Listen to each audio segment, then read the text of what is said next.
ओम नमः शिवाय, ओम नमः शिवाय, हर हर भोले नमः शिवाय।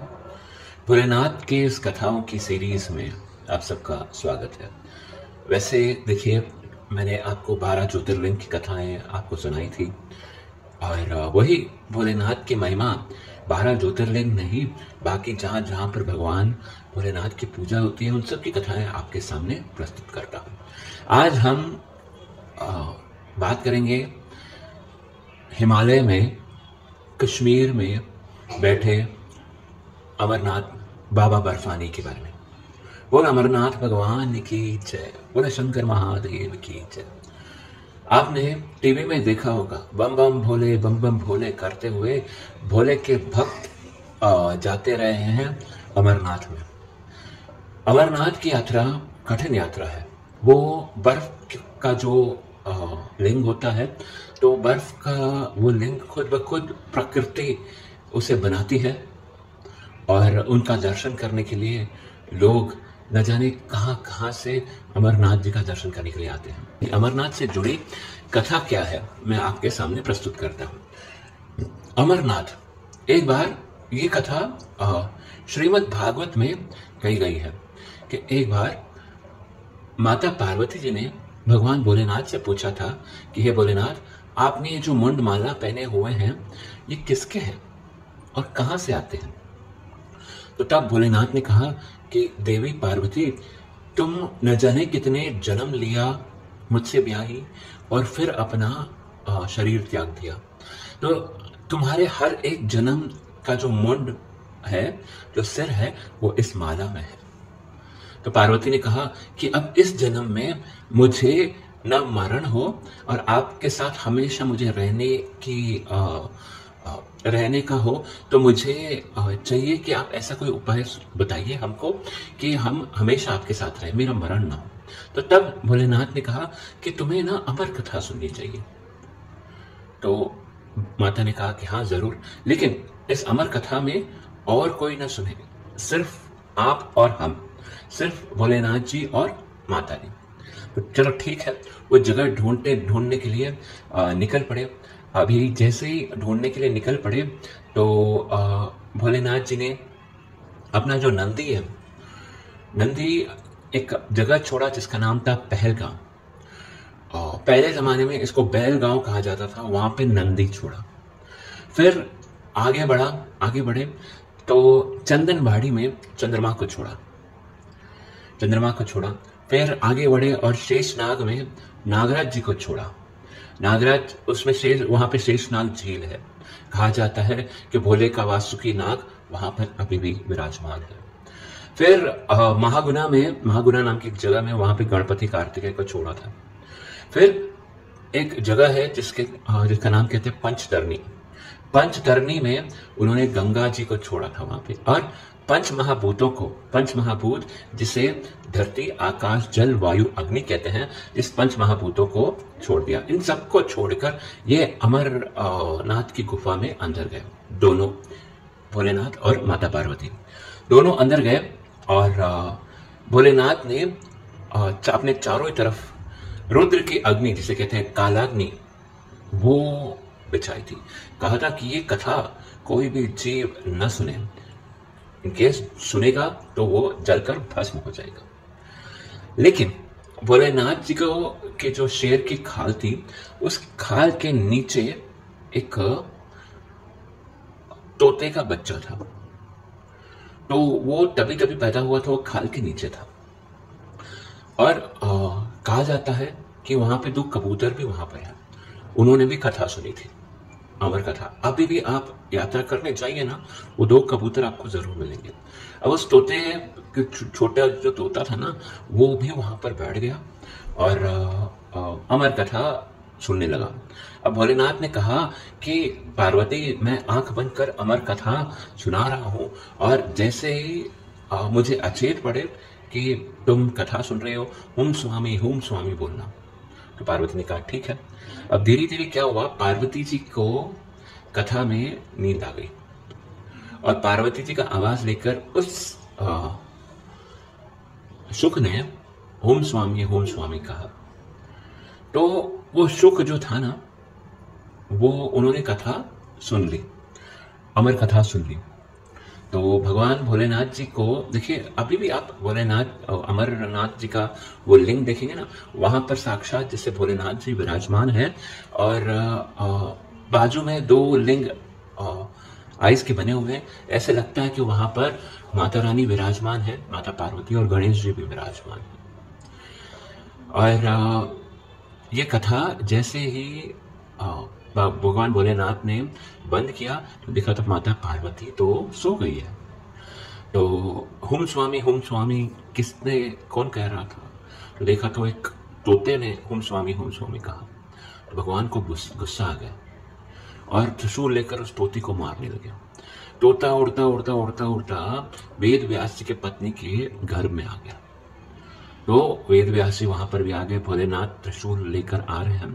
बोले कि तुम्हारे गर्भ में जो बेटा था, जो बच्चा है, उसने अमर कथा सुन ली है, मैं उसे मारना चाहता हूँ।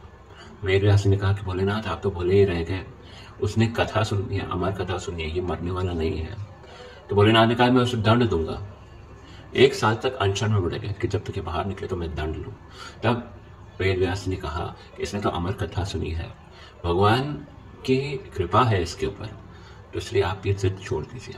वही जाके वो शुक ही जाके आगे जाके सुखदेव मुनि हुए, जिन्होंने भागवत में अमर कथा परीक्षित को सुनाई थी, जिससे वो मोक्ष प्राप्त हुआ था। और अभी भी आप यात्रा करने के लिए जाओगे ना, तो ये एक जगह जो मैंने कही थी कि पहलगाम है और शेषनाग है और चंदनवाड़ी है, अभी भी वो जगह, वहां से यात्रा प्रारंभ होती है। अमरनाथ की यात्रा कहा जाता है कि एक से एक कठिन यात्रा। एक है केदारनाथ जी, भोलेनाथ जी की यात्रा, दूसरा अमरनाथ जी, और तीसरा है कैलाश मानसरोवर। ये भोलेनाथ जी की सबसे कठिन में कठिन यात्रा है। आपको मालूम है कि अमरनाथ हो, केदारनाथ हो या मानस सरोवर हो, ये ऊंचे ऊंचे जो पहाड़ी हैं, पहाड़ में मंदिर हैं, उनके जाने का रास्ता इतना कठिन क्यों है? क्योंकि मंजिल इतनी खूबसूरत है तो रास्ता तो कठिन रहेगा ही रहेगा। वहां पर पहुंचते ही जो आपको आनंद मिलता है वो किसी को बयान नहीं कर सकते। अब देखिए, यात्रा के लिए आपको यात्रा का गाइडलाइंस आपको फॉलो करना है। 1 महीना पहले आपको यात्रा की बुकिंग करनी पड़ती है। 1 महीना पहले यात्रा की बुकिंग करनी पड़ती है, और ऑनलाइन बुकिंग हो सकती है, और यात्रा की श्री अमरनाथ श्राइन बोर्ड से वो बुकिंग होती है। आप चाहे यात्रा पैदल जाए या हेलीकॉप्टर में जाए, हेलीकॉप्टर में भी जाए तो 2 किलोमीटर पहले हेलीकॉप्टर आपको छोड़ देता है। और कहा जाता है कि देखो प्रोविजंस क्या क्या मिलते हैं। देखिए, शेषनाग, चंदनवाड़ी और पंचतरणी में आपको बहुत सारे चाय के दुकान और रेस्टोरेंट्स वहाँ पे मिल सकते हैं, फूड, खाना और बिस्किट्स भी मिल सकते हैं, और भंडारे आपको रास्ते पे लगे रहेंगे। इंश्योरेंस, आप जब भी बुकिंग कराओगे तो आपको इंश्योरेंस, लाइफ इंश्योरेंस भी मिलेगा अमरनाथ बोर्ड श्राइन की तरफ से। और अकोमोडेशंस में देखिए हट्स और टेंट्स वहाँ पर हैं, पर ज़्यादा से ज़्यादा आप सुबह तक जाइए और फिर वापस आ जाइए। और क्या क्या आपको करना है यात्रा में जाने से पहले, आपको एक काम करना है, आपको 6 महीना पहले आपको फिट रहना है। आपको हर रोज 4 से 5 किलोमीटर चलना है, क्योंकि एटलीस्ट 3 महीना पहले आपको ये कंटिन्यू करना है, क्योंकि आप फिट रहोगे तो आपका ऑक्सीजन लेवल बढ़ सकता है। और जो भी है देखिए, जो आपको चाहिए वो देखो, वुलन क्लॉथ है, स्लीपिंग बैग है, वाटरप्रूफ शूज है, टॉर्च रहेगा, स्टिक्स रहेगा, तो ये सब ज़रूरत है। और लेडीज़ को साड़ी नहीं पहने, सलवार कमीज पहने या ट्रैक सूट पहने, ये बहुत उनको इजी रहेगा। एंड छोटे छोटे बच्चों को यात्रा में ना लेके जाएं, क्योंकि बहुत मुश्किल वाली यात्रा है। और जो आप पोनी रहे, पालकी रहे, आईडी उनका देखकर उनको हायर करिएगा, उनका जो रेट्स है वो वहाँ पर लिखा रहेगा। और आप अपनी मेडिसिन जो है वो आप रोज़मर्रा की मेडिसिन साथ में लेके जाइएगा, क्योंकि वहाँ पे कोई मेडिकल शॉप नहीं है। और ग्लूकोज, कॉमीफ्लेम, डिस्प्लिन जो भी है ना, और वो आयोडेक्स जो भी है ना, वो पैक करके लेके जाइएगा। वाटर प्रूफ साथ में रहिएगा, लेके जाइएगा। और ड्राई फ्रूट साथ में लेके जाइएगा, क्योंकि कुछ खाना नहीं मिलेगा तो एटलीस्ट आपको ड्राई फ्रूट्स भी खा सकते हैं। और कहा जाता है कि आपको स्ट्रिक्टली यात्रा का जो रजिस्ट्रेशन में जो रूल्स लिखे हुए हैं वो आपको फॉलो करना है। और जो नहीं करना है मैं आपको बताता हूँ। यात्रा में कभी स्मोक रहे या अल्कोहलिक ड्रिंक रहे या नारकोटिक्स या कुछ रहे, वो कंज्यूम नहीं करना है, यात्रा का अपमान होता है। और स्लीपर्स अवॉइड करिए, शूज़ पहनिए। और जहाँ आप ये यात्रा में ना कहीं कहीं पे आपको रास्ता दिखाया है, कहीं कहीं पे नहीं, मोस्ट ऑफ द टाइम आपको रास्ता दिखाया है। और आप अपनी होशियारी मत करना कि मुझे शॉर्टकट जाना है, इस रास्ते से जाएंगे, इस रास्ते से करेंगे। होशियारी मत दिखाना है, क्योंकि अमरनाथ श्राइन बोर्ड ने कुछ रास्तों पर जाना मना किया है, क्योंकि वहाँ पर बहुत खतरा है। और आपको फ्लैश कैमरास अंदर लेके जाना मना है। और कहा जाता है कि वहाँ पर ऑक्सीजन का प्रॉब्लम रहता है, तो इसलिए अपने आप को फिट रहना और ट्राई करके रात को मत सोना उधर, दर्शन करके आ जाइएगा। क्योंकि अमरनाथ का जिसने दर्शन कर लिया, कहा जाता है कि शिव लोक में प्राप्त हो गया।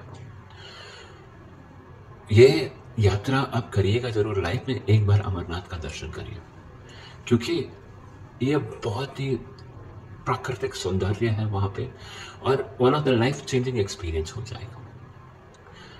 जा रहे हैं, अकस्मात आपको जा रहे हैं तो आप हमको कांटेक्ट करिएगा, हम आपको हेल्प कर सकते हैं। जय जय श्री राधे, जय शंकर।